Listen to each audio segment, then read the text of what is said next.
This morning, a wintry weather storm is hitting the heartland, bringing blizzard conditions around the holidays. That was I-80 at a standstill for hours yesterday in Nebraska when whiteout conditions caused dozens of crashes. 50-mile-per-hour winds shut down part of I-90 highway in South Dakota Christmas Day, too. South Dakota, North Dakota, Minnesota, and Iowa all under a winter weather advisory and ice storm warning. Up to a half-inch of ice could accumulate on trees and power lines.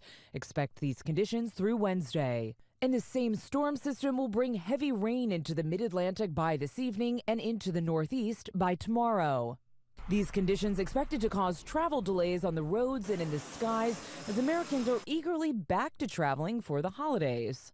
157 flights within, into, or out of the U.S. canceled so far, and 2,111 delayed as of late afternoon Monday, according to FlightAware. One airline mix-up leaving a 6-year-old boy in the wrong city. They told me, no, he's not in this flight. He missed his flight. I said, no, he could not miss his flight because I have the check-in tag. Spirit Airlines accidentally sent an unaccompanied minor from Philadelphia to Orlando instead of his correct destination of Fort Myers, Florida.